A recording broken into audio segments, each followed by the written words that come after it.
sweet, we going far, but the sky is the limit. There ain't no place like home. It's the kids' free trip to Africa, going back to the motherland. You gon' wish you were there with us. Pack your bags 'cause we're leaving now. Kids' free trip to Africa, going back to the motherland. You gon' wish you were there with us. Pack your bags 'cause we're leaving now.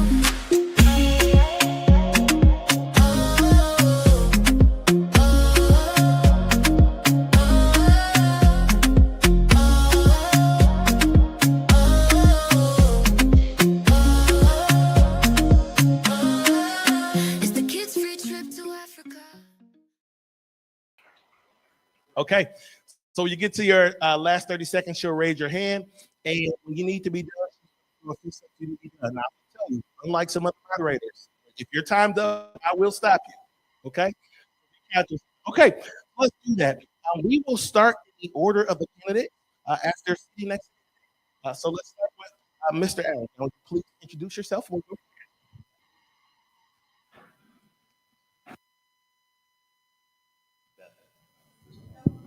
Hello. Good evening, everybody. My name is John Richard Allen. I'm a lifelong resident here in Muskegon. I don't think I ever grew up a day in my life thinking I'd be standing here as a politician before you, but I will always be your neighbor, and I fully intend on putting forth policy that I'm not only proud of in its delivery, but how I will live in it as far as the rest of my life goes.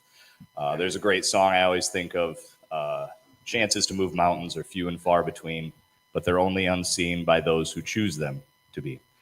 And I've seen where there's an opportunity here right in front of us, and I look forward not just to the precipice we're at, but for the opportunity myself to actually be a part of that change, a part of that progress, and a part of the solution that brings Muskegon into another era of prosperity.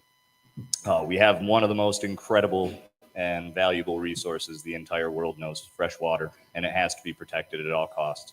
Doesn't mean we stop development. It doesn't mean we stop short on progress, but we do absolutely need to be good stewards of our lake.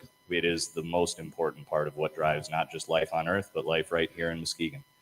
I grew up sailing on the waters of Muskegon Lake with my father through the Muskegon Yacht Club. My great-grandfather was actually the first concertmaster of the West Shore Symphony Orchestra, and much like him, I do believe I feel a rhythm and a connection to the ensemble of this entire community here. I myself have been a drummer many, many years, and I know what it takes to use both sides of the brain, all four extremities, to hear so many different moving parts and appreciate what they bring to the table, but also know how to lead and guide with simple precision, poise, and rhythm. So thank you for your time tonight. I look forward to the opportunity to answer these questions. And thank you very much.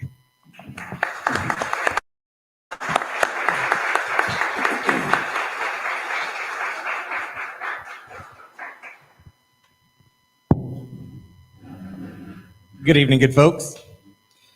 First and foremost, I want to extend my appreciation and thanks to 103.7 The Beat and 106.1 FM, as well as Paul Allen Billings for hosting and facilitating and broadcasting tonight's forum. I so appreciate their commitment to local politics and covering local elections, something that they've done steadfastly for many, many years, and I greatly appreciate that. And thank you also to Attorney Brandon Davis. Attorney Brandon Davis for moderating, as well as in partnership with our Muskegon Young Black Professionals who do important, meaningful work in our community. So yes, I am Ken Johnson, mayor of this magnificent city of Muskegon, and it is my privilege and pleasure to be here with you today, and it's been a privilege and pleasure serving our community for the last 12 years. A little bit about myself, some of you know me, some of you don't. I am a fifth-generation resident of Muskegon, born and raised here. I grew up on the east side of the city near Sheldon Park, where I played baseball as a youth. I am a proud K-12 product of Muskegon Public Schools. Go Big Reds! That's right. After high school, I went away to college in D.C., where I studied international affairs and political science, and watched from afar Muskegon's progress, and sometimes the lack thereof. Seeing fits and starts. We try to take off, we'd fall back. Try to take off, we'd fall back. Try to take off, fall back. And I'm like, what's going on in Muskegon? I'm like, there's so much potential here. There's so much greatness here. with our natural resource, which are cultural assets, with the people. That is our best asset in this community, are the people. And so I decided to move back here in 2009. Was able to take my job as a senior analyst for a company called Carm International in DC and work remotely and purchase a home in the NIMS neighborhood, where I got involved with my neighborhood association, and then I ran for the city commission in 2013. Was elected an at-large commissioner that year and got elected a second time, so I've served 2 terms as an at-large commissioner. My time is already up. This goes real fast, but I look forward to sharing the greatness and the good progress that's happening here in Muskegon and what we can do together going forward. Thank you.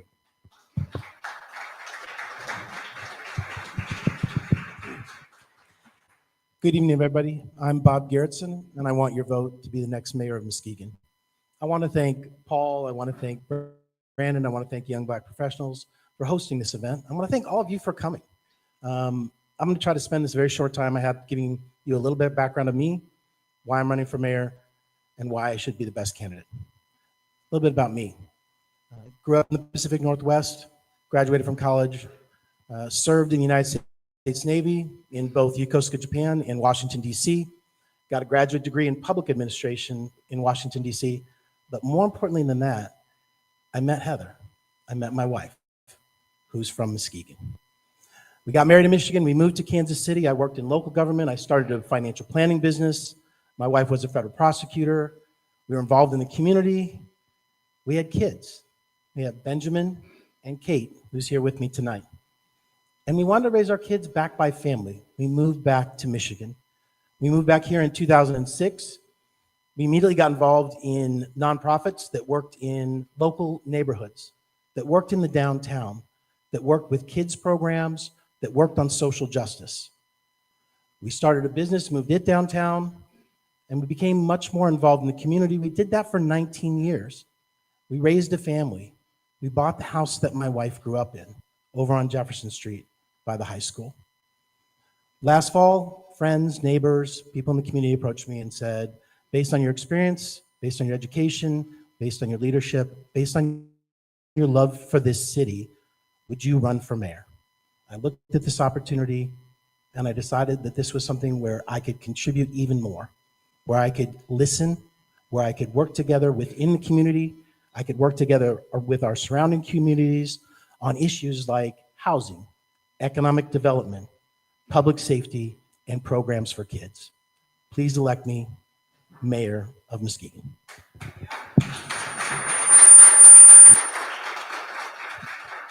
All right, thank you for those introductions. So when we think about what it takes to run a city effectively, there are several areas or things that may come to mind, like economic development, public safety and community trust, affordable housing, youth engagement, environmental sustainability, infrastructure and transportation, small business support, as well as gun violence and public health, among other things. So we're going to focus our questions in those areas today. I want to start with a question, and we will start with you, Mr. Mayor. And the question is, Muskegon has seen new development in recent years. How will you ensure economic growth is inclusive and sustainable, especially for historically underserved neighborhoods in the Muskegon area? Again, Muskegon has seen new development in recent years.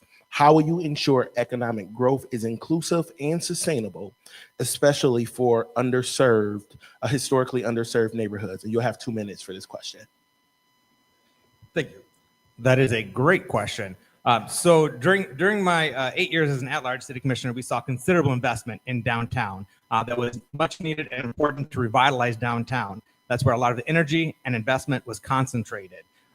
During the last 3 years of my first term as mayor, we've been seeing investment spread across the city. And I'm proud that we've seen over $400 million invested across the city in the last 3 years, and another $400+ million on tap, being invested right now, and to be invested in the next few years across our city.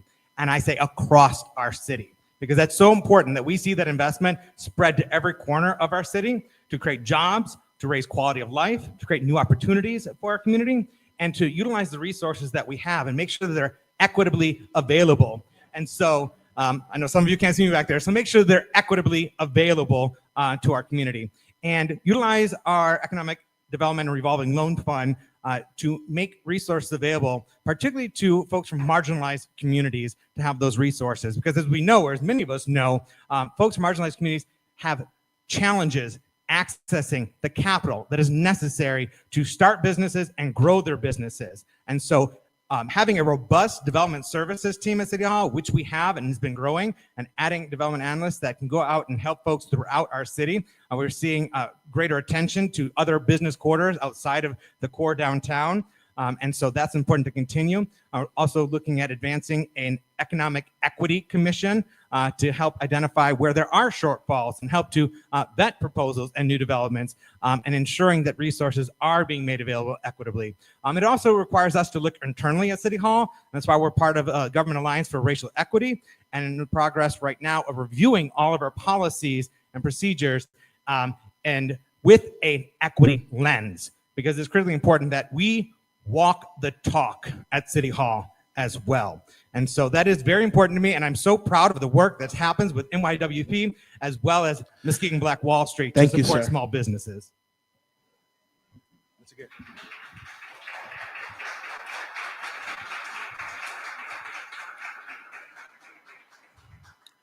So to repeat the question is about economic development and equity.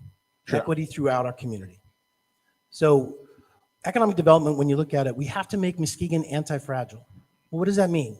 Well, we need to use the strengths of our city in order to have jobs that are available, that are manufacturing jobs, that capitalize on tourism based on what we have available through Muskegon Lake and at Pierre Marquette. We need to attract outside capital. That means outside businesses. We need to retain the businesses that are here, and we need to encourage local entrepreneurs. So that's a lot. So let's break some of those down. So when we talk about encouraging local entrepreneurs, you have nonprofits like the Business Equity Initiative, who we've supported since the beginning.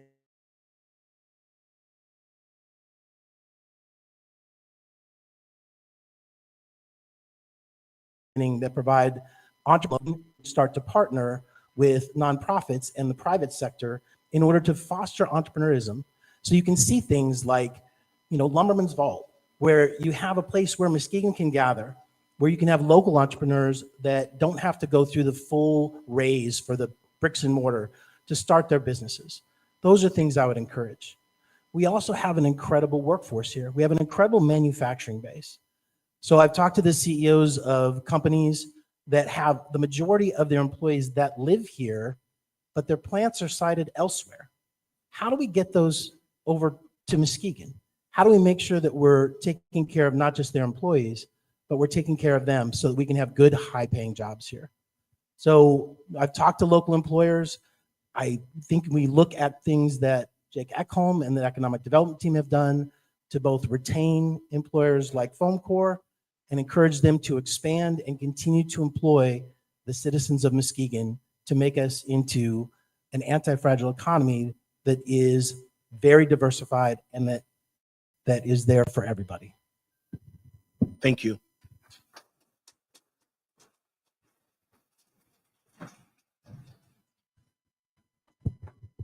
The meat and potatoes, economic development, equity. Yeah, I look at equity the same as anyone in your house. You build it by literal blood, sweat, and tears, and a community built around that. The barriers that we face, I'm not here to say I've been blessed with a wonderful upbringing, but I understand that we have many challenges here in Muskegon. Jake Ekholm, again, in our economic development division, one of the stars here in Muskegon, and I think empowering staff rather than trying to inherently micromanage, but to understand that your job isn't to be a master of all trades or have the greatest understanding, but to truly empower your staff, right? To build equity within our collective home. I look at the initiatives we're talking about. How do we reach further into the communities? People who always say when I'm talking to them, oh, I didn't know that was going on. I didn't know this was an event or a program or a plan, an opportunity for volunteerism here in Muskegon. And I think, again, the human capital we have here is our greatest resource. And economic development comes naturally when you empower those in your community even more to realize their natural set of skills apply and can build right here at home.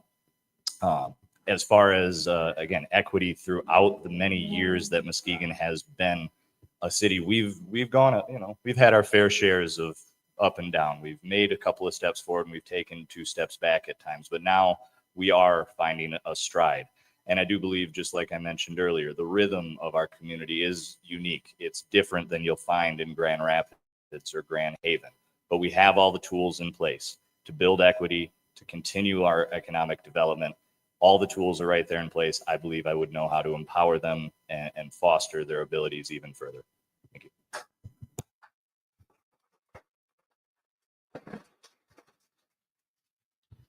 All right, we're going to mix in a few audience questions as we navigate. So, Mr. Gerson, we will start with you on this question.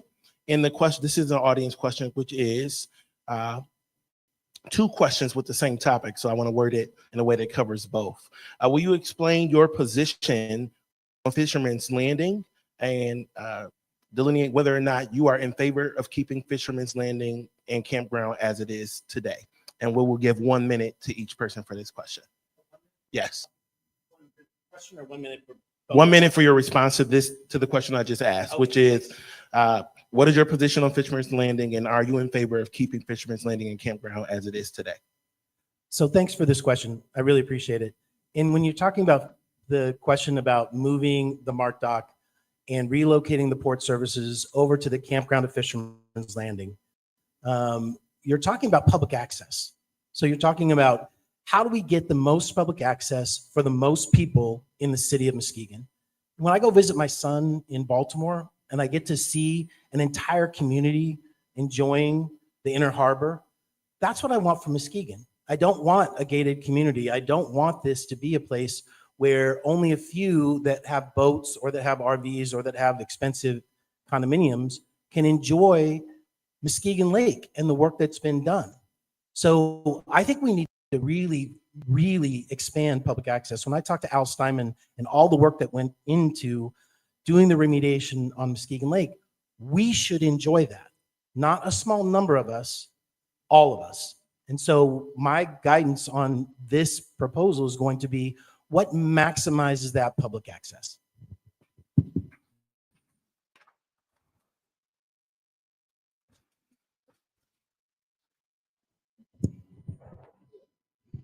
Fisherman's Landing is without a doubt very akin to where I've found, I would say, a springboard and a platform at Hartshorn Marina. And to what Bob said, public access is a priority above all.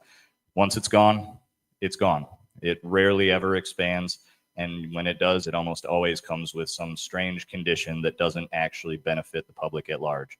Fisherman's Landing, much like Hartshorn, holds memories near and dear to so many. That doesn't mean that the opportunity being presented for the swap isn't without its own merit, that industry itself needs to rise. You know, we're seeing a lot of shifts in local industry. And that's not to say that the proposed idea is a bad one, but losing something as integral as Fisherman's Landing, again, the public access, that's something I've always stood on and believe in my heart is core and key to my my platform and my campaign.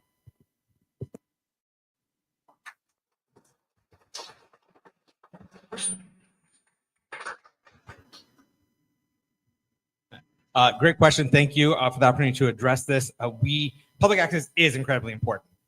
And I know that from hearing from our community over the years, as well as being a active and voting member of the Muskegon Lake Watershed Partnership, and particularly a regular attendee of the Public Access Committee and Public Access Natural Resources there.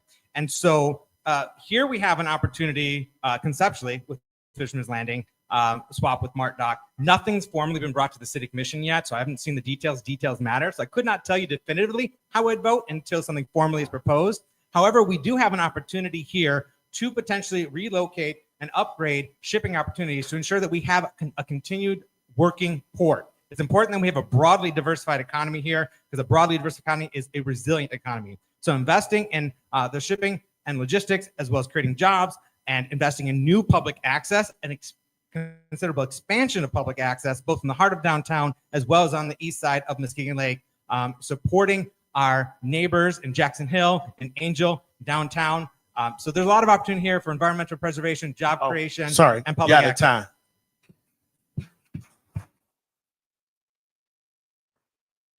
I took my eye off Kiera too long. You lucked up. My apologies to the other.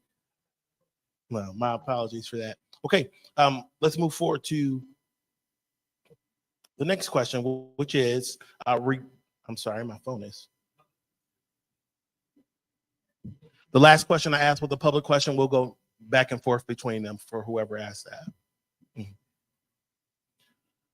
So the next question we'll ask is related to gun violence prevention. And the question is, what role should be played, and what is your plan for addressing gun violence in Muskegon County? So what is the role of a mayor in addressing gun violence, and what is your plan as it relates to that? And I believe the last question started with Mr. Garrison. Is that correct? So we'll start with you, sir. Specifically, what the role of government and gun violence, again, empowering the public safety officials that we have, reaching out and understanding their expertise, the boots on the ground, and hearing their ideas. You know, I won't stand here and say I have this perfect solution for gun violence or the many different crises we face here, not just at home, but throughout the United States. I know it is a growing concern. How do we keep weapons, locked up, safe, away from children? How do we keep children from joining into gangs and finding these weapons and the uses for them? One of my longest childhood friends serves as an officer on the Muskegon Police Department.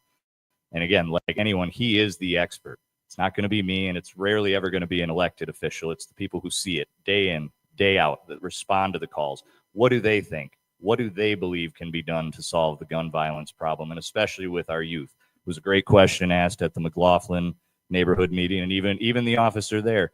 There is no perfect solution, and I'd love to sit here and tell you that. But I think one day at a time, we have more personal, accountable conversations with not only parents but community members, leaders throughout. That's the best I have to offer on that.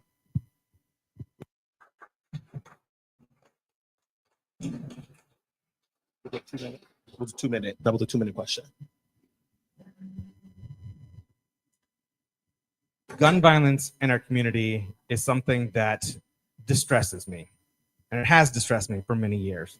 It's something that I've had numerous conversations with our community, as well as our staff at City Hall, in our police department, in our manager's office.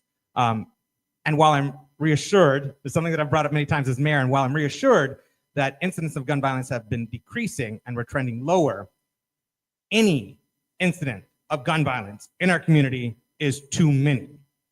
And gun violence is a form of terrorism. It really is. When gun violence happens in our community, it terrorizes our neighbors. And we deserve to have peaceful, safe, enjoyable communities. And so that's why it's important to equip our staff, our police department with the right resources, work with our schools, work with nonprofits that are engaging in youth, creating opportunities for our youth. And one of that was reviving our summer evening youth rec program that had gone away in the pandemic.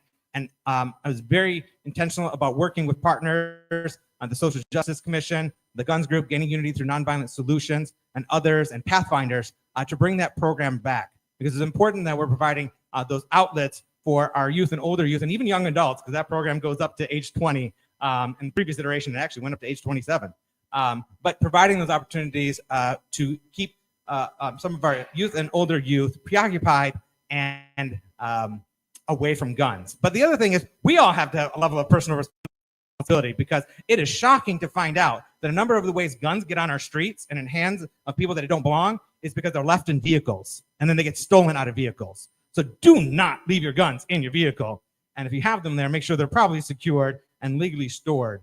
But as a reminder, always lock up your vehicles. That's one of the higher levels of crime that we have, is larceny from vehicles. Thank you. But gun violence is important. It needs continued attention. Mr. Garrison?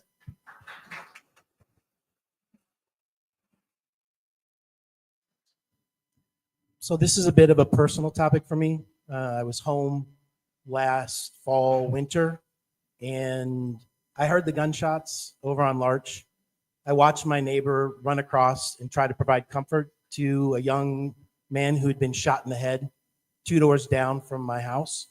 I saw the response from the public safety, from the police officers, and I saw us get together as a neighborhood to try to process and understand how this could happen, in our neighborhood, in our town. And I want to propose a couple different things. So in my conversations with Sheriff Mike Poulin, who has endorsed me as candidate for mayor of Muskegon, with DJ Hilson, with members of the police departments in both Muskegon and Muskegon Heights, there's a couple things that become evident. One, we have to work with our surrounding communities. Like, crime does not respect these imaginary borders that are between our communities. So that means our public safety people need to be able to collaborate, work together, work on task force together, get the intelligence they need to try to prevent this violence. We also need to fund our public safety. There's a recent article that came out that we have a drastic shortage in our officers. We're short 14, according to that article. That's a problem. And it's a real problem because one of the things that has decreased the violence in our neighborhoods is community policing. To do community policing, we have to retain our officers who are of a very high quality, who have relationships throughout the community. The last thing I'd say is, Ken is right. We need more robust programs for our youth in the summer. We have these stopgap things with Club 188, with Pathfinders, with Catch Camp. These are really important, but we need to energize our nonprofit and fund community events in the summer for our kids. Thank you, sir.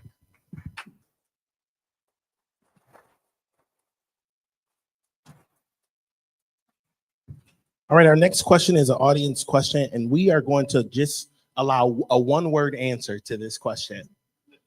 Tough for a politician, right? All right, let's do it. So again, it's going to be a one-word answer for this question. I believe we will be at the mayor next.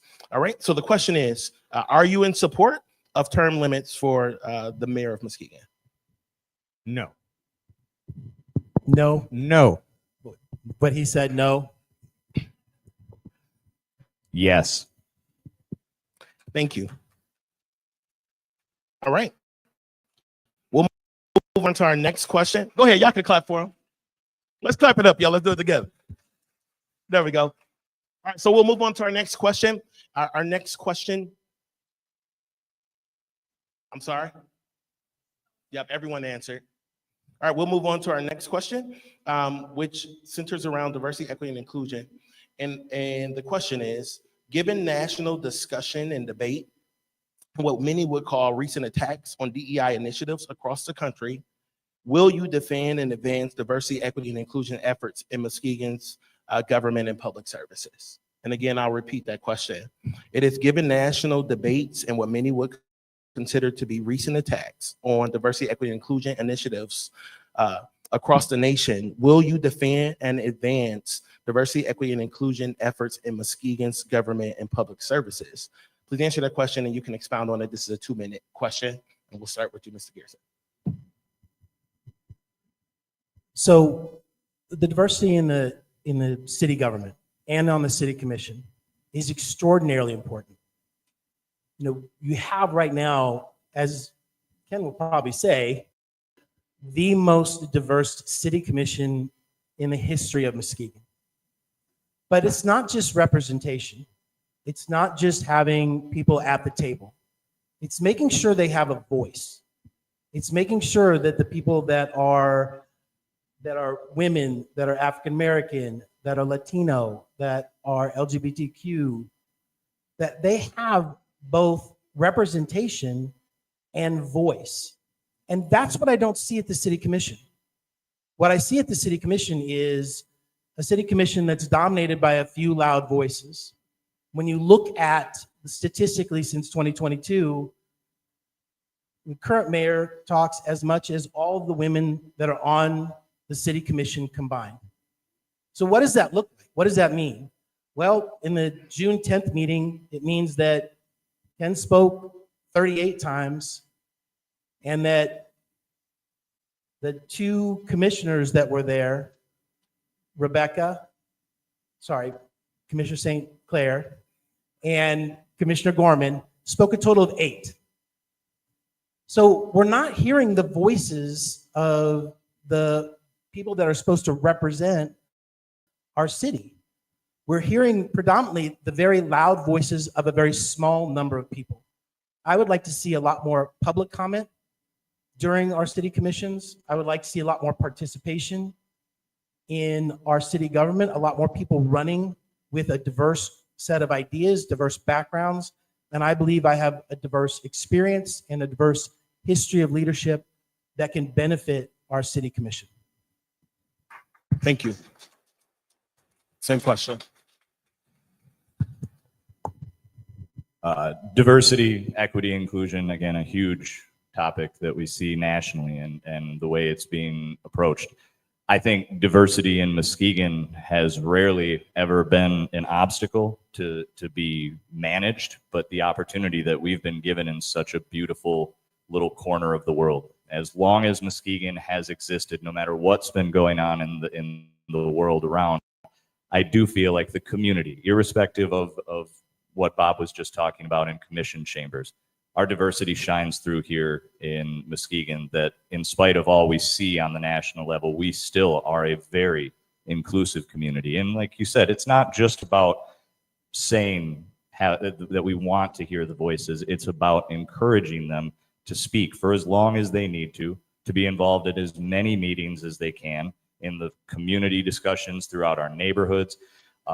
That's, again, back to the equity we spoke about earlier. That's the sweat equity you put into your home by not looking or forcing an issue into being even more, but realizing that Muskegon has always been kind of on its own. It's been a little haven for all people to come and find success, to build great ships, to build great futures, to build great communities. And that doesn't matter what color of the skin or what you identify as. We in Muskegon, I do believe, have quite the Mecca, quite the place to call not just home, but a place that is truly and absolutely inclusive. And I believe as mayor, I would not only foster and improve all the avenues that we've already seen, and I will give always the credit where credit's due to Mayor Johnson for a lot of the initiatives, especially in the marginalized and the underserved portions of our community. So I look forward to continuing that work, and I do believe in all the backgrounds I've learned throughout my life, I can help continue and improve that.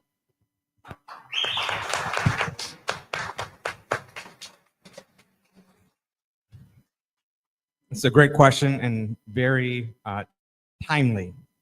And if you have tuned into some city commission meetings, you've heard us talk about this issue, and you've heard me defend DEI. There are folks that wish to make DEI, and let's spell it out, diversity, equity, and inclusion. There are folks that wish to make those words 4-letter words and things that we can't talk about and that we can't pursue. That's rubbish. I will continue to defend and champion DEI initiatives. Diversity is important. Having a diversity of opinions and perspectives, because representation does matter. When I first served on the commission in 2014, it was an entirely male board. We now have a women majority commission and a minority majority commission. That matters. We are very conscientious in our appointments to our different boards and committees and commissions, including our planning commission, which is now a woman majority planning commission, and with the most members of color on that planning commission. It matters. Inclusivity and inclusion, wanting to invite people and include them in the process and invite them into their own governance, that matters. Equity, being fair and helping to ensure that everyone has the same opportunities and the resources to help them succeed and thrive, that matters. And on the city commission, everyone is able to speak as long as they wish and so please on the issues that are important to them. Then we'll get cut. And it's not just about what we as a city can do, although we are very cognizant of that, and we are a member of the Government Alliance on Racial Equity, and we are doing important work within City Hall. But it's not just about what city government can do or what I can do in my seat as chair of the commission, but what we can do individually as well.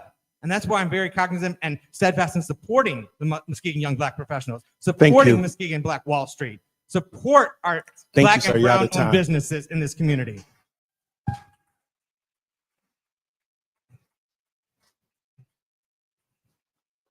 Okay, our next question will be a 1-minute question. Again, it'll be 60 seconds to answer this question, and sir, we'll be beginning with you. The question is, if elected, will you support Muskegon becoming a sanctuary city? And that's an audience question. I'll repeat it.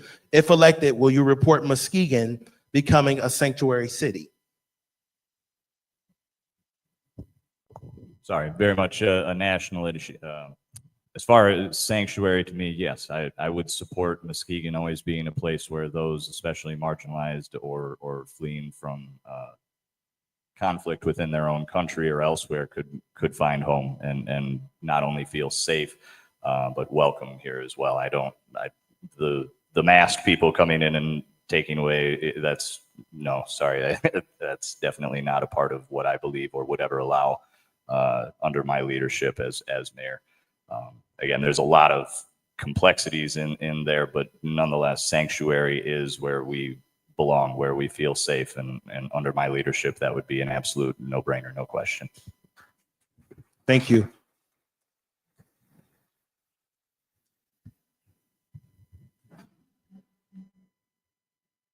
I have a similar sentiment in that Muskegon needs to be someplace that is welcoming and hospitable and safe for all people.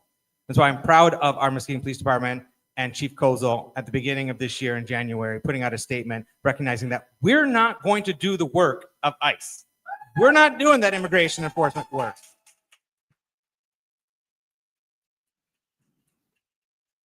We have our own matters to tend to here, and that is not being overbearing or diverting our resources and attention away from what matters most to the residents in our community to do the bidding of a wannabe tyrant in DC. And so we need to be a safe and secure and welcoming hospitable community for all people in Muskegon, regardless of where they were born, what their sexuality is, what their race is, what their religion is. We are a welcoming and inclusive community, and that's going to continue. Thank you.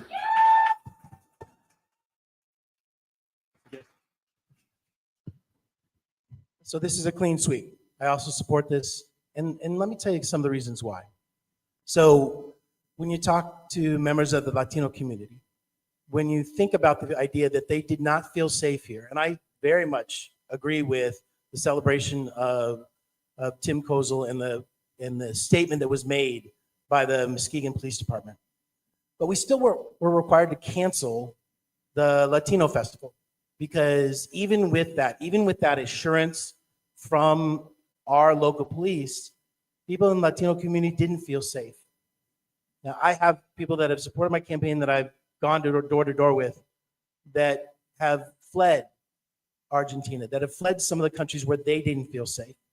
We as a community, we as a diverse community, have to support the Latino community and other communities that don't feel safe, in this place at this time. How do we come around them and make sure that they feel they can participate in this community?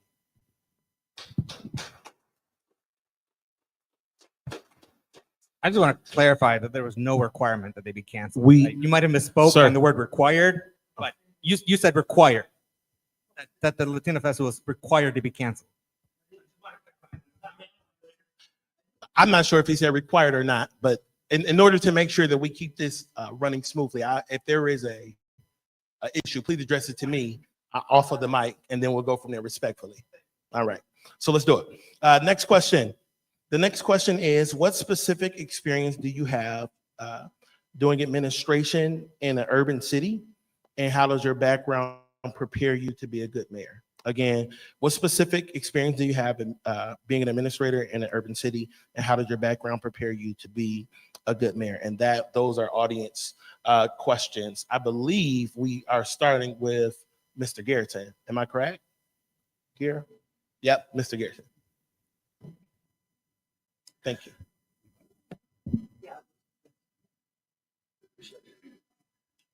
So let me start with a little bit of highlighting the background that I spoke of briefly. When I was in the Navy and I was looking at what was next for me, it was a government career. It was a career in public service. And I went to the George Washington University and I got a degree in public administration so that I could work in local communities, so that I could make government responsive, so I could learn academically and practically how to help people, how to collaborate between government, nonprofit, for-profit businesses. So I did that on my own dime. I did that for 2 years, was studying that. I worked in a local community in Kansas City, and I worked and lived in the city. And there was a lot of the same issues when you lived in Kansas City. There were issues with equity, with an aging infrastructure, with the fact that you had the people that lived east of Troost and you had the people that lived west of Troost. There was a lot of racial issues. There was a lot of issues with the schools, and it was trying to work and volunteer to make that a better community. That's where my wife and I chose to live. That's where we chose to raise our kids. So when we moved here, it was how can we be involved in Community Compass, in nonprofits that worked in our downtown neighborhoods, in our local communities. It's like I can hear myself. So this has been a consistent involvement when it comes to some of the questions of equity, of housing, of diversity, of things. I believe that cities need centers. We moved our business downtown. Like, this is incredibly important for us, and it's the experience that I've had through my entire life.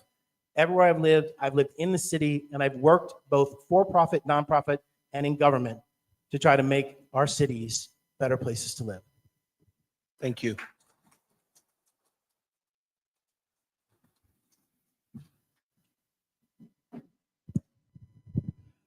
Well, the next group up here you'll see my father, John Christopher Allen. He spent 35 years in government work. And as his son, I watched day in and day out as what he had to kind of endure not being listened to. So I won't say that I have quite the incredible resume. I am just the son of a humble public servant. But I will tell you, in those 35 years, I can guarantee most of the time he was in the room. The best idea, the solution at hand was right there. And again, it goes back to empowering and listening to your staff around you, to not make them feel like, well, I got to protect my pension. These are the real voices that we need to hear. I'm proud of him for running.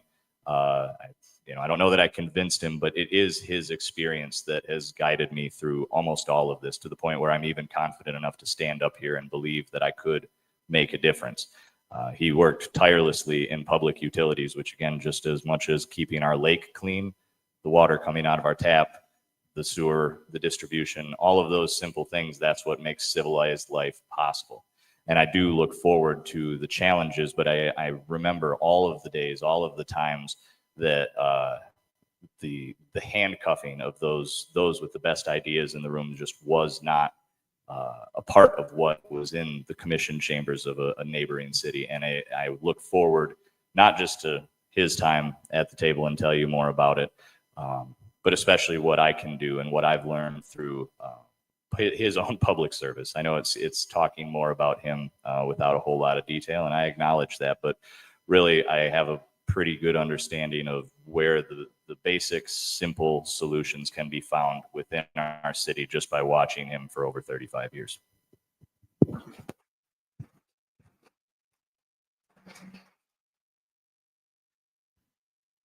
So as mayor, it's not an administrative position. And so while the mayor is technically the chief executive of the city, the mayor doesn't have a lot of executive powers. The mayor presides as chair of the commission, working collectively with our fellow commissioners, working in concert with our staff. We have a city manager. The commission hires a city manager, and that city manager is our chief administrative officer. That person is charged with running the city day to day, and implementing the goals, the objectives, the vision of the city commission. And so our role as elected public servants is to distill the wishes of our community into that vision, into those goals and objectives, while understanding the worries of our community at the same time. I don't have a public administration degree, and I don't think one's necessary to be mayor. I did study political science at George Washington University, and that was studying various different forms of government, including representative democracy. And I take that responsibility of being a trusted, elected public servant representing our community very seriously. It is sacrosanct to me. And so sometimes I get accused of micromanaging because I have attention to detail and I ask critical questions. That's not micromanaging, though. That's doing the work that is expected of us by our community, by the people that we are entrusted to serve, and carry forward their wishes to City Hall so that we collectively as a commission decide how to move forward. And then equip, not just charge our staff with that mission, but equip them with the resources and give them the support to execute and do it so well. And I have to say, our team at City Hall is doing great work. We have caring, competent, committed people serving our community day to day, and they're doing excellent work, and I'm so honored to work alongside them.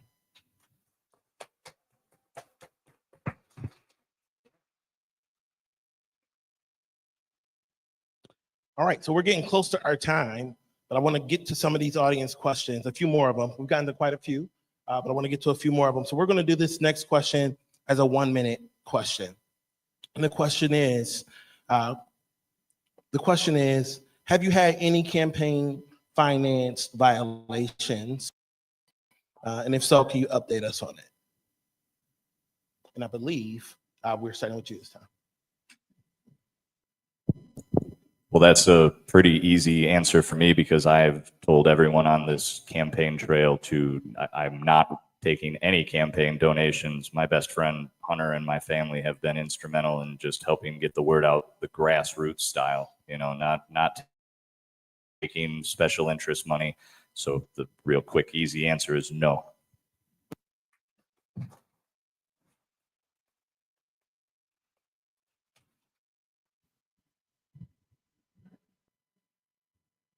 So the answer is no as well for myself, although I suppose you could say I was a day late 4 years ago with my filing, and perhaps you could call that a violation. But in terms of the completeness and accuracy of my financial reporting, I have had no issues there. I think it's important that you do have completeness and accuracy because we need to understand where money is coming from.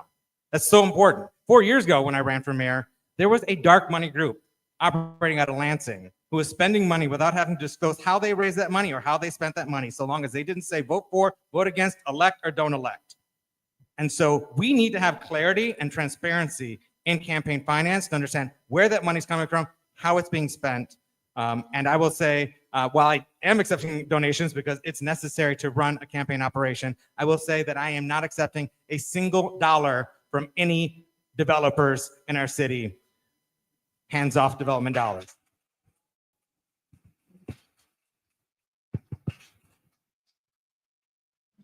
So whoever gave that question, thank you. I really appreciate it because this is being kind of bandied around on Facebook. I have not violated any campaign finance. We didn't do so well on our first report.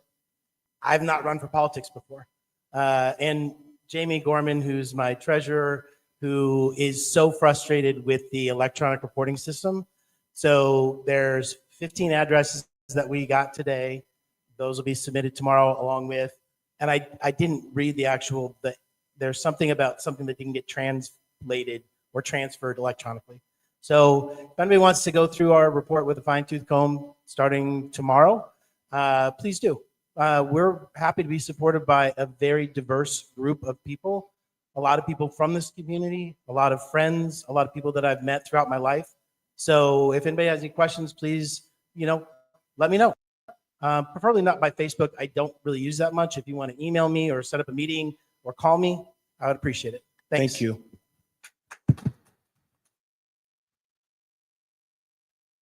All right. This will be our final question before giving you the opportunity to give your final statement. And this question will be a 1-minute question in the interest of time. This is in part of all audience question, but it's filled in by questions we pre-prepared, which is most Black businesses or many Black businesses open in community for a short period of time, but they don't stay for long. How would your administration support small and minority-owned businesses, especially in the post-pandemic economy? And Mr. Mayor, we'll start with you.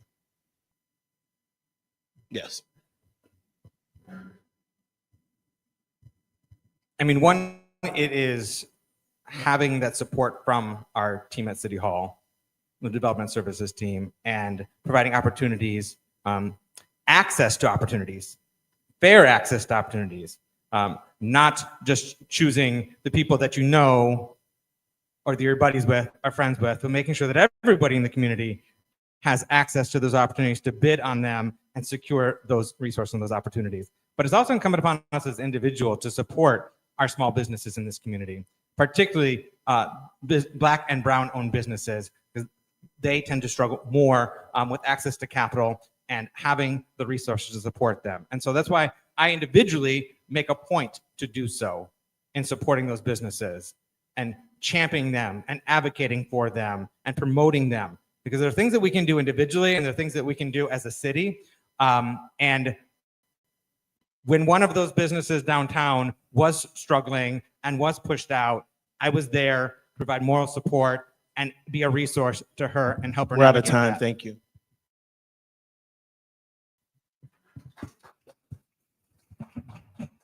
So I mentioned this in passing a little bit on the entrepreneurism, but I want to highlight the Business Equity Initiative and the really good work they're doing to support women and minority-owned businesses. Only 11% of businesses in the county are owned by women, and that's just wrong. And part of that aspect is access. All of the people I've spoken to and listened to hear the story of a Latina businesswoman who applied for a loan about the same time I did, who had the same credit, the same net worth, probably maybe even better than mine. And she got denied by 3 different banks. And so my approach was to go out to our local bankers, to go out to Andy Usick, to put him in touch with this Latina business owner so that she knows that there are local loan providers that will look to support our local entrepreneurs. And we need that. We need the nonprofit and Business Equity Initiative. We need to educate both entrepreneurs. I have a bilingual financial advisor, and we're going to do bilingual business classes in September. Thank you. Y'all, I apologize. I'm trying to keep these cards together while watching the time. So next go around, you can call time out loud if I don't catch it. Okay. All right. Y'all clap it up for Kiera, who's doing a great job.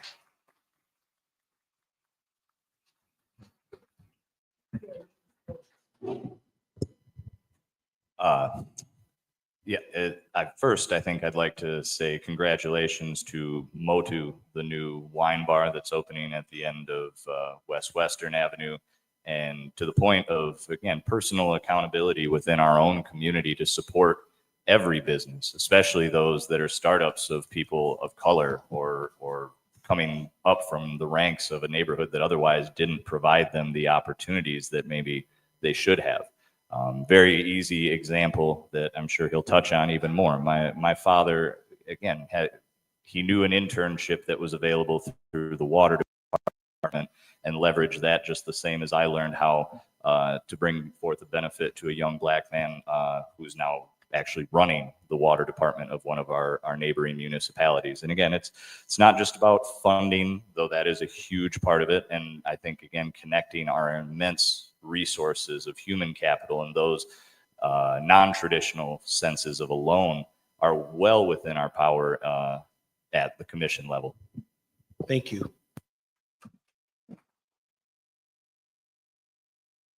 All right, so we'd like to thank you all for being here today and for showing up to make sure the community can hear where you stand.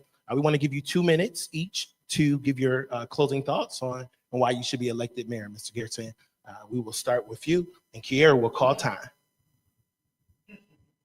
Go get him, Kiera. Hey, really, it's warm in here. And I thank you guys for sticking through this, for asking some really good questions, for being engaged.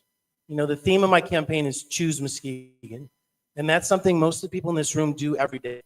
You choose to commit, you choose to support nonprofits, you choose to invest, you choose to live here, to raise your children here, to make this community a better place. You are the strength of this community. You are the people that have made this community a fantastic place to live. Nobody has it better than us. There are challenges that we're going to face, and we're going to face them together. We're going to face them as a community, not as a collection of neighborhoods, not as different interest groups. We're going to face them as Muskegon. And when we do that, we're going to partner with our surrounding communities. We're going to talk about how we can work together on issues like economic development, on public safety, on programs for youth, on housing. These are things that we need to collaborate together on. So this will be fairly short. I want to thank you, but I also want to thank all the people that have helped me. I could not do this alone. So my tendency always is how to engage people and how to put a team together. So I have my volunteer coordinator, Lila. I've got Chloe, and I've got Anna that have been doing my social media because I just got on Facebook 13 weeks ago. So gosh knows I need lots of guidance. You know, I have Becky, my wife Heather. I got, you know, now Jamie Gorman, who's going to be like, you just threw me under the bus on the campaign finance reports. So my inclination when I approach something is, how can we work together? I appreciate the Big Reds for going door knocking for me. Thank you. It's an effective method. We should have been doing this from the beginning. I like it. All right, sir, we'll go to you. First, I'd like to echo the sentiments that Bob just said to Mr. Billings, the entire team that's put this great event on, and to the community that's showed up here to actually hear what we have to say, to the different visions, the voices, the input. These have been all really amazing questions, and I think a wonderful litmus test of your leaders is to put them in a stress test. You know, a hot room with some hot questions. I think we made some progress here. Above all, though, thank you to the city of Muskegon for always being a place that not only garners my love and my heart, but for the community behind it that really shines through as something special. You know, as a glass craftsman, I know one thing, and that it takes a lot of time, a lot of dedication, and most importantly, a lot of failures to get to the point where you actually have an understanding of the job before you, and more importantly, how to find the solution to reach the goal that we're all after, which is prosperity and a future and inclusion for everyone here in Muskegon. It does take an understanding of heat and timing, gravity, and the poise to put it all together at the exact right moment to move forward, not just as a community, not as an individual, but as Muskegon, authentically Muskegon. It's not about the captain of the ship. It's as much about the crew and what you put into and empower them with the tools and the abilities, and not just that, but the love and the support of their fellow comrades. I mean, we're standing here in the midst of some of the greatest history that not only afforded us this freedom that we're enjoying to have these discussions, but the freedom that it was built through every weld, every interaction, and every dollar earned and spent here in our communities. And I look forward to building on that. Thank you.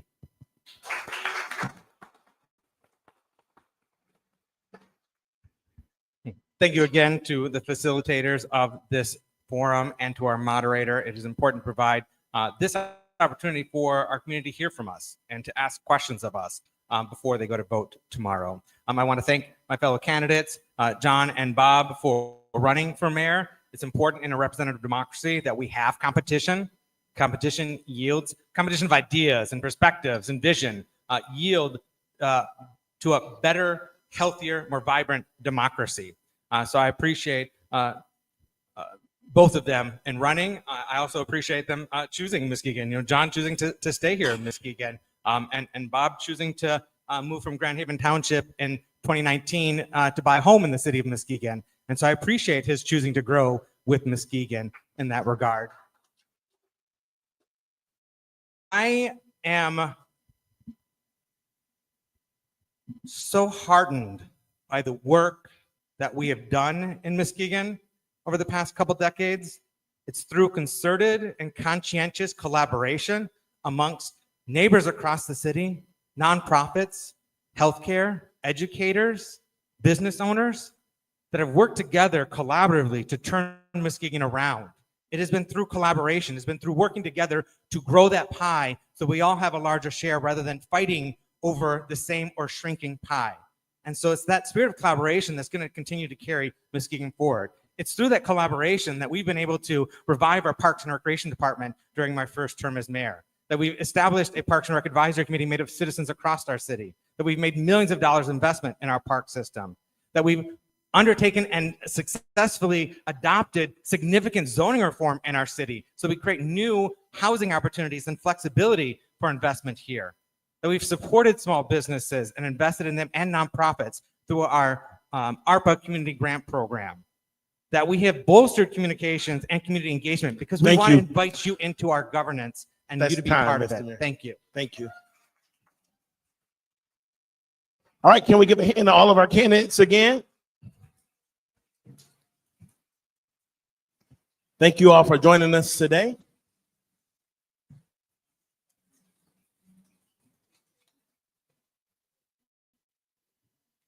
Okay.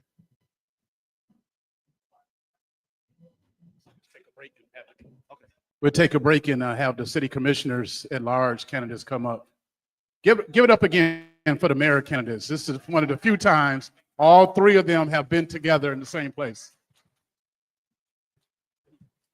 Great job. Yes, sir. Man, you got a radio voice. You got a radio voice. People been telling me I got a radio voice.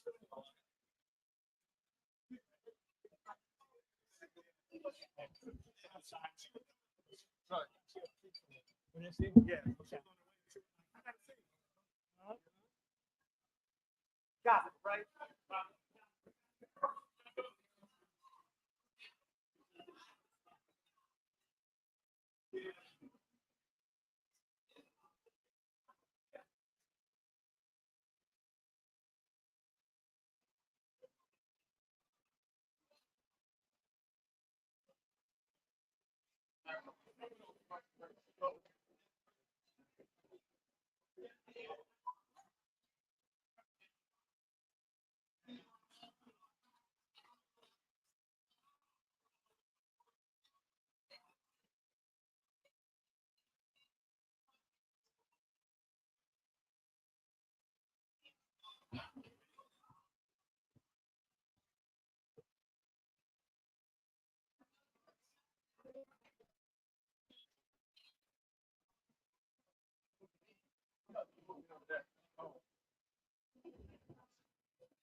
1, 2.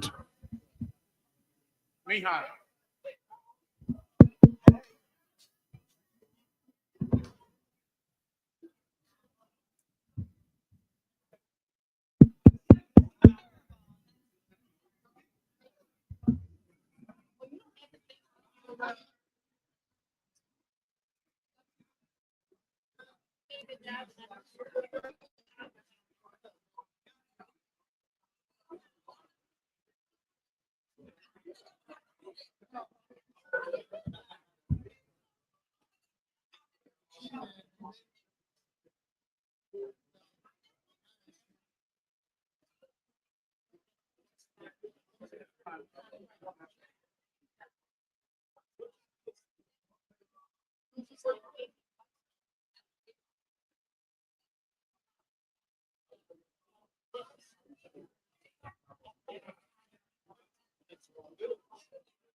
Mr. Morris, have you seen him? He said he was coming. You know what he looked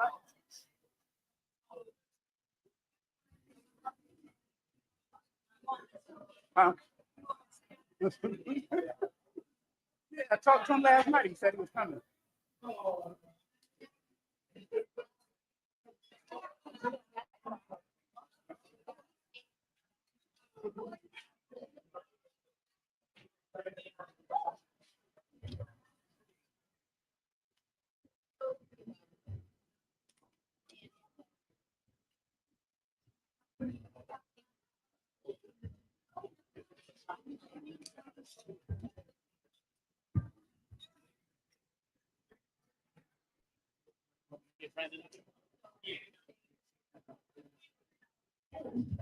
You all these mics are queued up. Yeah. 1, 2. You missed Day, right? I don't know how. Yes, nice to meet you. My sisters, the twins. Yeah. Are you younger or older? I'm older. Oh wow. Yeah. How they doing? They doing really good. The youngest twin is in LA, and then Tamara is in Grand Rapids. I definitely will. I never seen her. Yeah. She was a So, virtual one. kind of, sort of. I work in Grand Rapids, so I live here, but most of everything I do is. So what you do? I work for the corporate office of Fifth Third Bank. Oh, okay. Yeah. In Ohio? Well, yeah, our main headquarters is in Ohio, but my office is located in Grand Rapids. But, yeah. I'm like professionals getting that. I like the back. Johnson. Right? 1, 2. Q, turn my mic up. Q, we got to get going, man. Trying to get on the bike trail. No, we trying to get on your trail. You gonna come to Tanzania? She said she's trying to get together next year with you. Yeah. She already asked me. Like I said, I was gonna go. She's from the state of Ghana now. Oh, okay. Award-winning author, right? Very known. Q. Testing. 1, 2, 1, 2. 1, 2. Attorney Brandon Davis. Mic drop. Yeah, you can take it, Kara. You can take time. Attorney Brandon Davis. We're about ready to get started for the second half. 1, 2. Testing 1, 2. How you doing? Paul Dillon on the 370. Nice to meet you.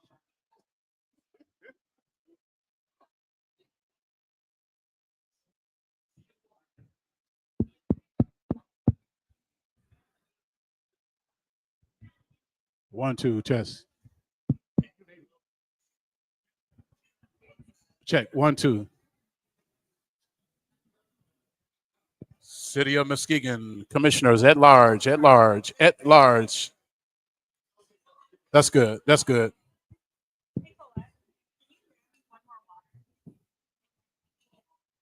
City of Muskegon. Q.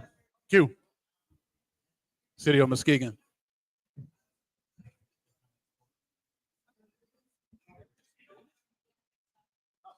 Ready? Yeah. 1, 2.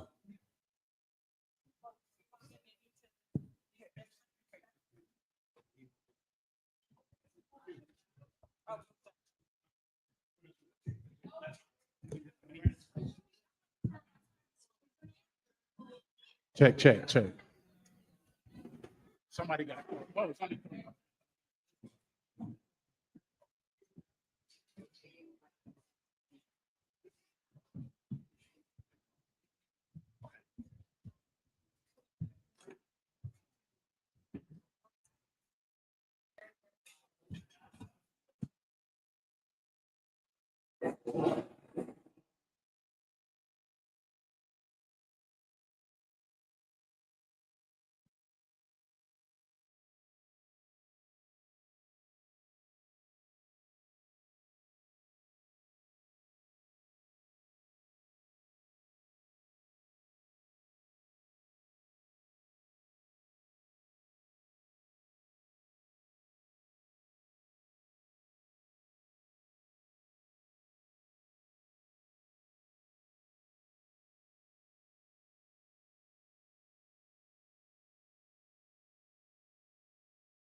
much about 40 years. And again, the lake is very important, and access to that lake is very important. I believe we can, improve many of our processes going forward to try to promote business and housing and development altogether. Yes. Thank you. Thank you. Hello, my name is Rebecca St. Clair, and I am running for re-election. I am winding up my first term as a commissioner at large, and I have served the last 2 years as the vice mayor. I moved to Muskegon about 24 years ago. I grew up in Oceana County, and Muskegon was the closest big city. So I used to come here a lot when I was a kid, and moved here in my 20s to go to community college. I have a master's degree in social work, and I also have a master's degree in public administration. Kylie's point about governance doesn't matter unless you focus on the people. And I think I'm uniquely positioned with those 2 degrees to help me think about the nuts and bolts and the human factor equally. I have been a county employee for 20 years yesterday. I started off my career as a youth specialist in the juvenile detention center, and have worked my way through. I am now a clinical manager in youth services at Health West, and I've been in that role for, I've been back at Health West for about 13 years now. My reason for running for re-election is because we have done some incredible things in the last 4 years, and I feel like I am positioned to know what I'm doing to help keep things moving forward. Thank you. All right, we received several audience questions on this same topic. I'm going to do it the same way we did in the last section, which is the question is, are you supportive of term limits for the city commission? And we will, it's a yes or no question, right? So we're just going to do it yes or no. And sir, we'll start with you. I did work on the term limit committee, so definitely yes. No. No. Thank you. Okay. The next question we will move to is also an audience question. And Commissioner St. Clair, we will start with you, or Vice Mayor. I will start with you. Can you tell us about the precincts in Muskegon and what makes them special? This is a 2-minute question. Sure. So for those of you who listening that aren't aware, the city of Muskegon is made up of 2 different kinds of governance. We have our at-large commissioners and mayor who serve the entire city. And then we also have wards. I'm sorry, did you say precincts? Yes. Okay. So I'm going to answer that from a ward perspective, because within the wards, there are multiple precincts, and that gets too granular, and I don't have enough time for that. So within the city of Muskegon, we have 4 wards, and then we have the 3 at-large commissioners, one of which is the mayor. As an at-large commissioner, my job is to represent the entire city. With the ward commissioners, their focus is more on who is their immediate neighbors and who is closest to them in physical proximity. So Muskegon has 4 wards, and every one of them is unique and special, and I love them equally. And that is true. There are things that I absolutely love about Jackson Hill. There are things that I really love about East Muskegon. It's hard to find any fault with Bluffton and Beechwood and Pere Marquette. And the downtown ward is an incredible part of our community. And each ward has their areas where they need support. And it's really important that as an at-large commissioner, you be available to each of those wards equally. It's easy to get blasted by the loudest voices in the room and to make decisions that are focused specifically towards who is making the most noise, and you can't do that as a at large. You have to focus on the whole community.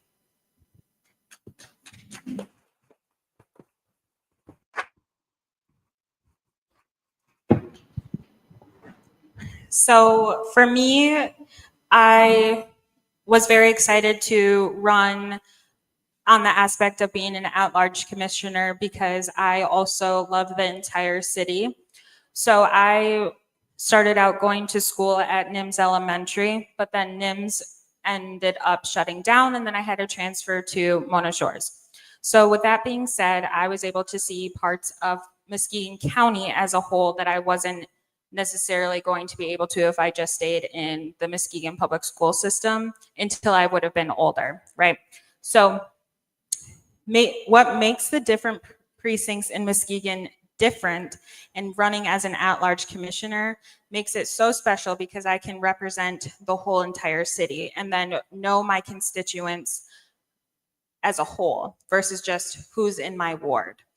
So I think that knowing where the city has been going as far as economic development and investments within the city in general, a lot of it has been focused in the downtown area and Beechwood Bluffton area. So I think that it's really cool to now see that those places have been developed. So then now we're looking more so into, okay, what can we do in the Jackson Hill, Angel, Sheldon Park neighborhoods? And then what can we do for East Muskegon area? And see what are those changes and how do the citizens themselves see those areas improving.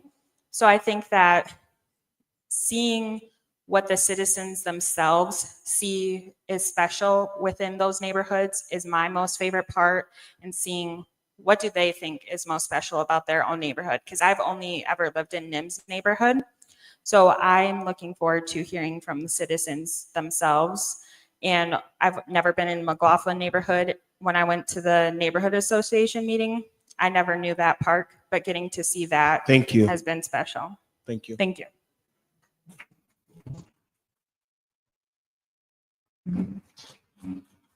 Okay. As far as the wards themselves, each one of them is unique in their own specific way, and they're going to have their own set of needs. But there's also, the needs of the city as a whole. And I think, as the, at large, I mean, you have to take into consideration the entire city, but you also have to understand the unique needs of the specific wards. And I think trying to, bring all of that together to benefit each, ward individually as well as a city, I think is important. So. Thank you.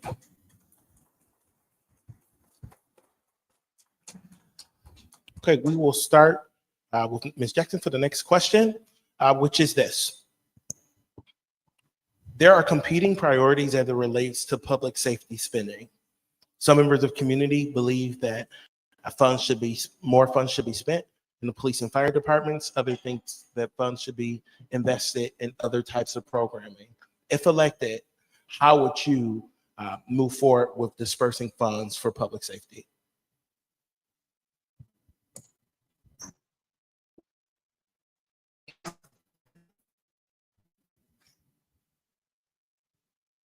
I'm sorry, can you repeat the end of the question? If elected, how would you move forward with dispersing funds for public safety? Okay, so as far as the way we disperse funds right now for public safety, as far as police and the fire department right now, I think our city does a good job of dispersing those funds. I definitely think that because during the mayoral discussion, there was a question brought up as far as gun violence within our city. I think that there can be more initiatives put forward as far as direct ways we can prevent gun violence in our community. And I think that Muskegon has a huge issue with that. And a lot of people like to bring up directly gun violence in relation to gang violence, but that's not necessarily the issue that we have in our community. It's gun violence as a whole, in children, in teens, and young adults seeing gun violence in our community and the way that it affects us. So just exactly how education starts in the home educating our children on how to be safe in their community starts at home too. We can't just be lax on communicating to kids on how to be safe in their community to the schools or to city government to figure out.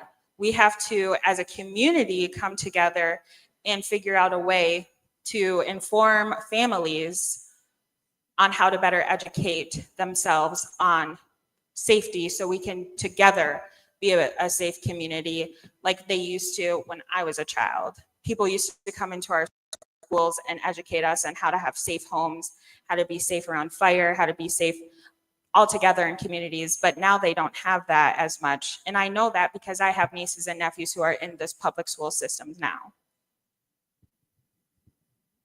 Thank you, sir. Okay, public safety can be, a little bit of a complex issue. But again, police and fire are basically at the core of, a lot of what occurs with that. If we don't have enough equipment, enough officers, enough training, or whatever to respond to the basic needs in the beginning, the problems will cascade from there. So, we need to prioritize where the funds go and to best utilize that. And again, we have to have a good core staff within the city. Otherwise, any other program that we attempt to facilitate is going to be lacking. So, it's kind of a complex question depending on how much money you have. You have to cover the basics first, and then, then go to the communities and work with them along with our public safety in order to develop different programs to help, people also improve their own communities. Thank you.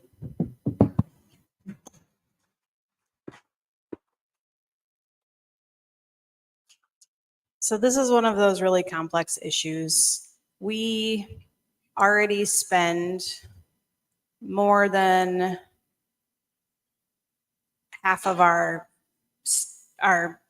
funding goes to public safety. So it is what takes up the lion's share of our revenue, and it is still not enough. As was addressed in the I think Bob was talking about that there are 14 vacant positions on the police department. There's also a pretty serious shortage on the fire department, and we need to have more dollars to invest in human resources. We also need more dollars to invest in training and resources that don't look like a police officer with a gun. Maybe it looks like a mental health clinician. We already have a mental health clinician embedded in the police department that is funded by your tax dollars. Could we use 3 of those? Absolutely. But that takes more dollars away. So one of the things that we have been pursuing is there are community trust grants that allow us to, it's kind of a buy one, get one free deal. If we fund one officer, depending on what grant we're eligible for, we can be eligible for reimbursement for more staffing. So we have been actively pursuing that, and we are trying to look at ways to be more creative to work with the funds that we have, because it is already taking such a large chunk of the budget.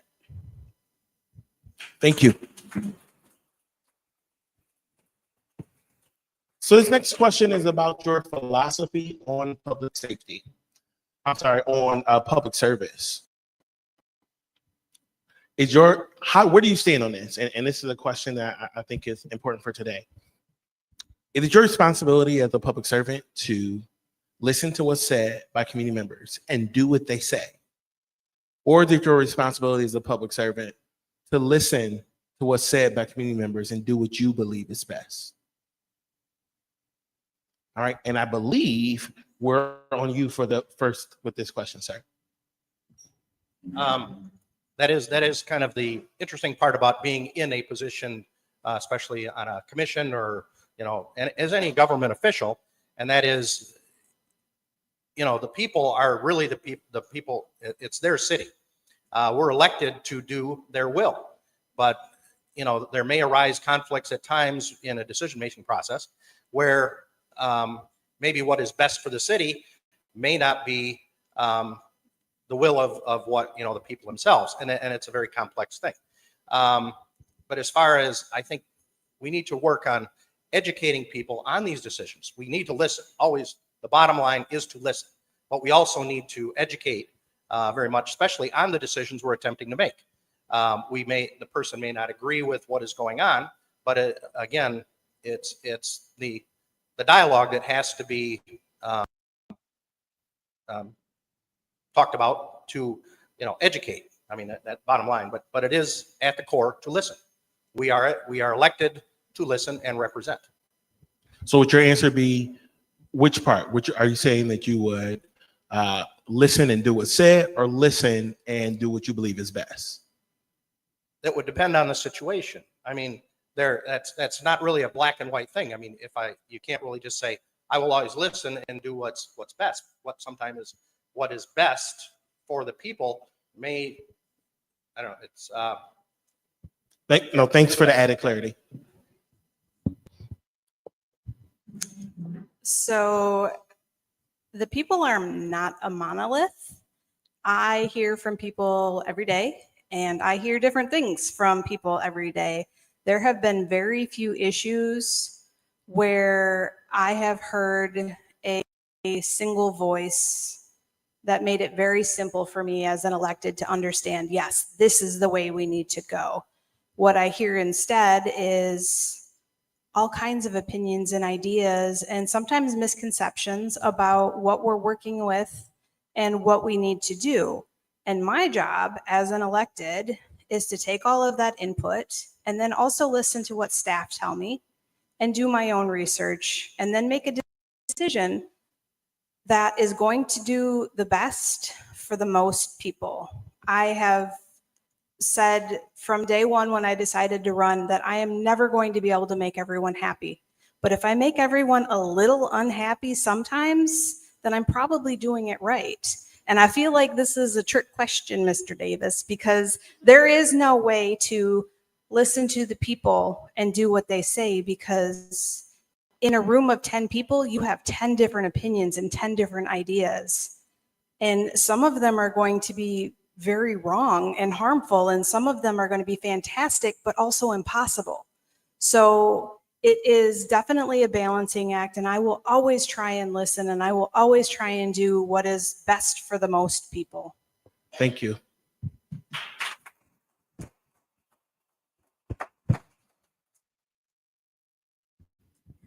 Okay, so my answer is very similar to Vice Mayor St. Clair's.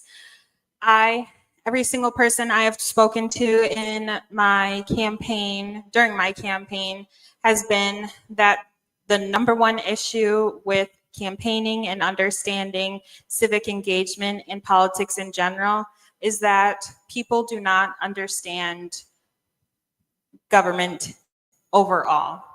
So my job as an elected official is to take in all of the information as much as I possibly can and bring it back to my constituents and explain to them, to the best of my knowledge, what the issue is, or what exactly the policy change is, or what is happening in City Hall, so that they can understand it, and then they can bring me back their opinion of what they think I should do.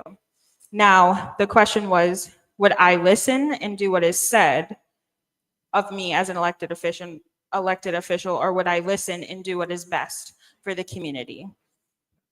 It would be hard, but if I'm doing my research, if I'm listening to the analysts at City Hall, if I'm listening to what all is brought to me when I'm sitting on the commission, and I ultimately think that this is what is best for the city, if I'm going to make 10% of the people unhappy, but it is going to benefit 90% of the city, then I'm going to have to do what is going to benefit 90% of the city and ultimately make 90% of the city benefit and make them happy in the end, even though it makes 10% of my constituents unhappy.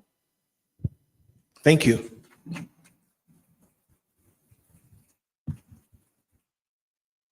Okay, there are times where it seems like environmental interests and economic policies or decisions are countering each other. How will you consider the environment and climate change in economic policies and decision making? Again, the question was, how will you consider the environment and climate change in economic policies and decision making? This is a 2-minute question, and we will start with you, Vice Mayor. So this is one of those where it sometimes feels like we have conflicting things that are important, but it's not really conflicting that much. Generally, if we are doing what is best for the environment, it's going to make economic sense. I don't think I mentioned, I am also a member of the Muskegon Lake Watershed Partnership, and they have done incredible work with moving this community forward in many ways, but a lot of them are economic. If you pay attention to what Muskegon looked like 40 years ago, when I was a little kid coming to Muskegon, we didn't go anywhere near the lake because it smelled bad and it wasn't safe. And in that time, we have spent as a community so like $90 million and so many hours of labor and energy and love have poured into cleaning up that toxic sludge that we had. And with that comes economic opportunity. So I don't think that, I think it's a false dichotomy when you say, are you going to focus on the environment or are you going to focus on the economics? Because you can't have one without the other. You know, we talk about the SAPI, the windmill or the paper mill, right? My house is right up the road from that. And I remember when I first moved to Muskegon, it was operational and it smelled bad, right? It's not there anymore. And we are now working as a community towards pulling that out of the toxic mess that it is and making that into something that can grow the community in positive ways. They're not separate. Thank you.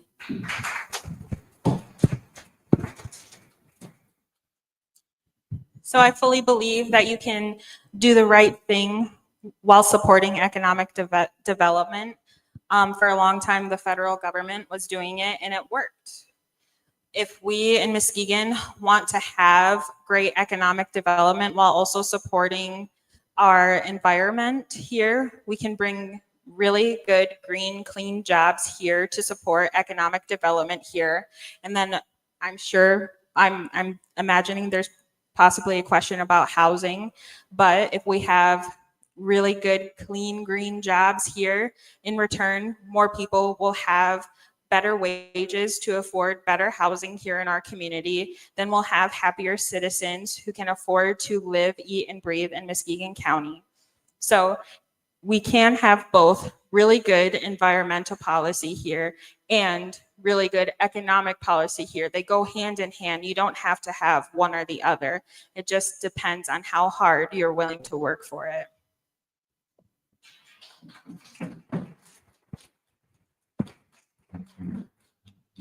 Economic policy as well as is not exactly divorced from the economics.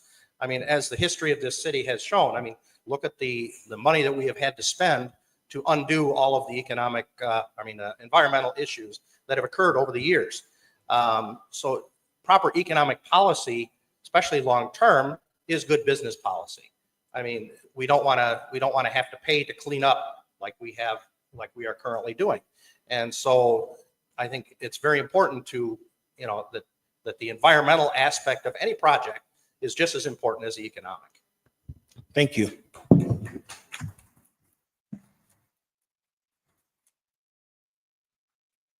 I do want to take a second and just thank the audience for such great questions. We've had some great questions from the audience. Would you clap it up for yourselves? Here's another audience question, and it is, are you in favor of keeping Fisherman's Landing and Campground as it is? And we will start with you. I'm sorry, we'll start with you, sir. We'll make this a 1-minute question. Again, it's a complex issue.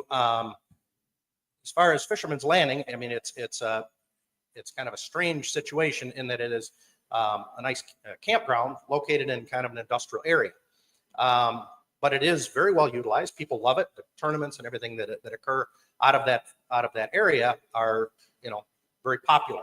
So it's, but the economic end of transferring the, more of a shipping operation out of there also makes a lot of sense. So it's at this particular point, I mean, I'm a little bit on the fence as far as where we should go forward with that. Thank you.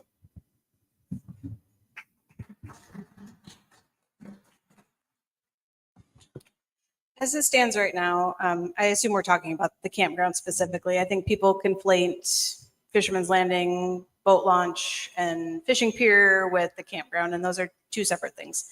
But we're talking about the campground. And as it stands right now, Fisherman's Landing, the campground, is a gated community for RV folk, which is not most of the city. So I don't know that it is the best and highest use of that property. I think that there can be expanded access to the downtown. There can be expanded access to the waterfront.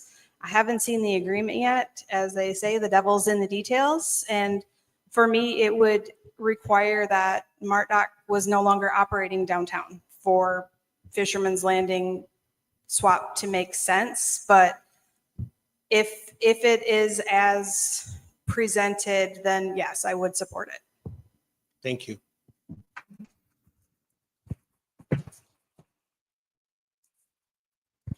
So I am similarly on the fence based on the presentation that is on Connect Muskegon. It is my understanding of what would happen. It would give more access to the public. And if that is the case, if it is giving more access to the public based on my own research without a direct plan given to the commission, proposal given to the commission, based on my own research, I would vote yes. But there's no set proposal given to the commission. It is just a plan. And what is the 30-minute video that is presented by the city manager? It seems like we would have more public access. And I think if there's more public access to the lake, especially over there in the Jackson Hill neighborhood, I think that would be beneficial to the city. But if the plan is changed, then I would have to reconsider my vote. Thank you.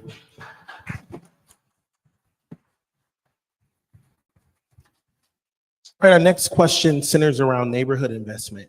And the question is, what is your plan to ensure equitable investment in all Muskegon neighborhoods, especially those that have experienced long-term disinvestment like Jackson Hill and Nelson? And Vice Mayor, you have the question. I think, no, he was last, if I'm correct. I'm sorry? Did I miss one? Okay, well, my apologies if I missed one. So Jackson Hill is one of those neighborhoods that you need to go through on foot to really understand. When I was first campaigning, I did every door in Jackson Hill twice. And that really opened my eyes to what an incredible community it is and how underserved it is. When we were talking about the Fisherman's Landing thing, that is economic development, and that is opportunity for that neighborhood. There's a lot of little pockets in the city that don't get enough attention and they don't get enough focus. And one of the things that the city has done is hired a couple of development analysts who are working very hard to bring attention and opportunity to those more hidden neighborhoods in the city that, the neighbors have been loud and clear that they would love to be able to walk to a corner store and to buy something, and that they would love to be able to support their neighbor's business. So some of the things that we have done with zoning reform is you can now have an auxiliary dwelling unit, but you can also have an auxiliary business unit. So if you have a property that you live in, you can now have a separate unit that you can run a barber shop or a boutique or a flower shop or a tattoo shop or whatever it is that you want to bring to the community. And that's something that we just made a change specifically to afford opportunities to those little neighborhoods that would really benefit from some entrepreneurial opportunity.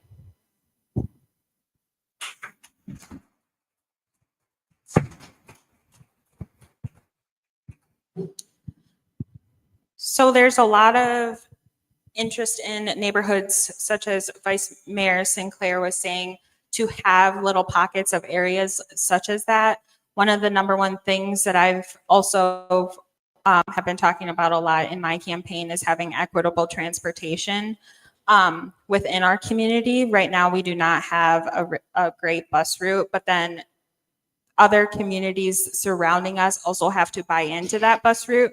So collaborating within our other communities to allow us to have a more equitable transportation system, I think would also supporting those neighborhoods to allow them to have better development as well.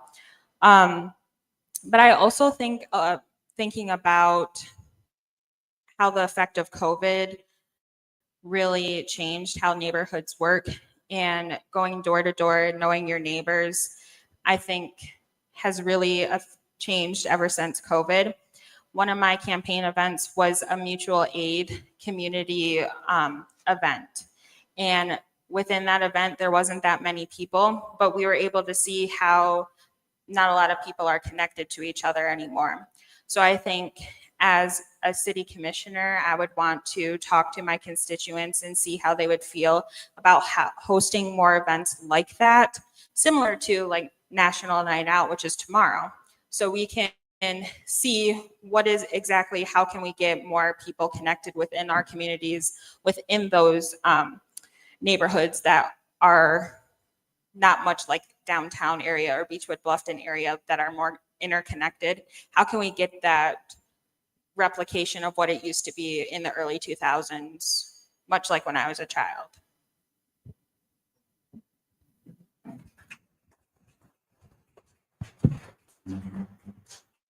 Okay, I mean, the challenges have always been, in the different neighborhoods. I mean, like the downtown area where I've been living for several years, there's always been, right now we have a resurgence of a lot of businesses, but primarily bars, restaurants, and that sort of thing. There's always been the desire, and it's been talked about for, God knows how many years, a grocery store. People always want grocery stores. They want retail. They want other things other than just a place to go eat and drink. And again, to develop that, I mean, how do you, as far as our economic development, we do have an economic development department, and, promoting, small businesses within those communities. As far as direct investment, I don't know if the city has enough money to really, do that. But as far as promoting and maybe, funding with, getting tied into grant money or something of that nature, but to promote, small businesses to set up, a convenience store or, small, like I say, barbershop or something like that. But a lot of it is just, is from the city's perspective, just providing some sort of economic development incentive, through their director. All right. Thank you so much. All right, this is bringing us to the end of tonight's forum. Again, want to thank you all for being here and for your thoughtful answers. We will give each of you 2 minutes to tell the audience why it is that they should vote for you and why you're the best candidate for this position.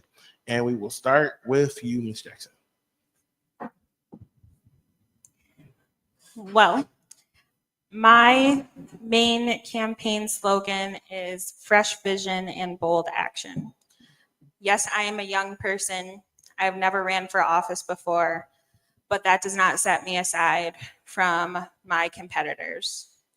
I have a lot of heart in my community. I work with a lot of nonprofits. Right now, I am a recovery court specialist, so I see every day the struggle of our community members that they go through every single day in their addiction, but yet they come and they seek our support to continue with their sobriety every single day. So I see what it is like, not only myself, but other community members what it is like to be a diehard Muskegon person. And I always say, I will leave maybe for a year, maybe for 2, but I will always come back and I will raise my family here in Muskegon. I want to be not only a community member, but an elected official here. I'm extremely passionate about making long-standing change here in my community. Yes, I hope to be president someday, and I will always advocate for Muskegon, but it always is going to start with me being a city commissioner here. And it starts with being a youth advocate, an economic development advocate, better access for bridging gaps within our community as a whole. So I hope that regardless of my age, regardless of my experience, I can have the vote of my community to be the new at-large city commissioner on August 5th and hopefully November 4th. Thank you.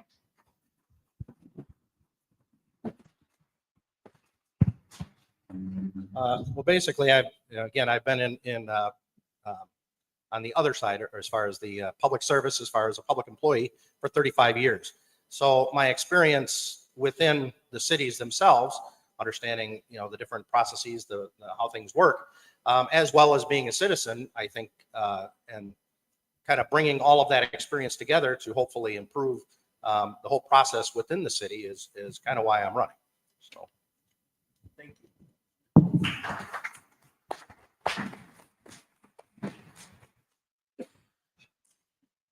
I want to thank everybody for coming out and sitting through this. If you are at home, just know that it is beastly hot in here and people are just gutting it out. And I'm grateful for that. And I'm grateful for the support. And this is a really good example of Muskegon.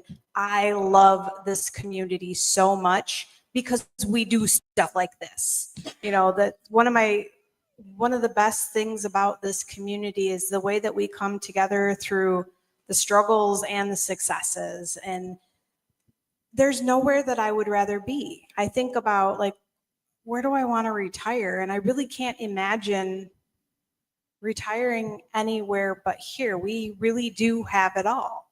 It has been my honor and privilege to serve as an elected for the last 4 years. It wasn't something that I was looking to do. It was something that was asked of me. And once it was asked, I couldn't say no because I couldn't think of anybody better equipped to do it.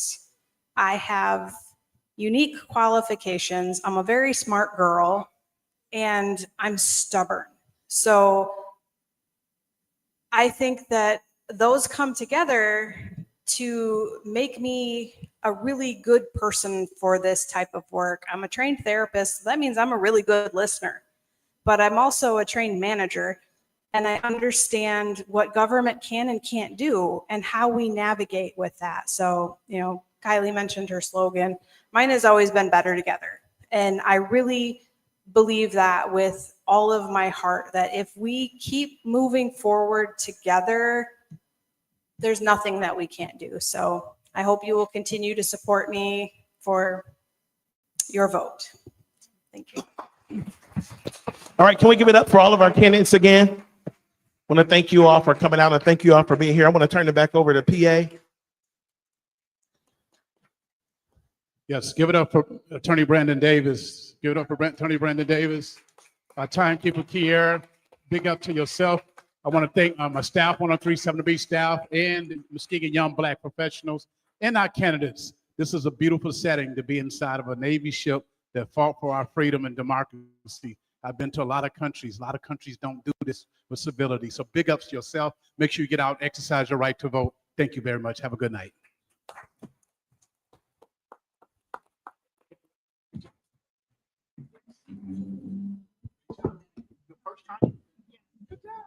Thank you.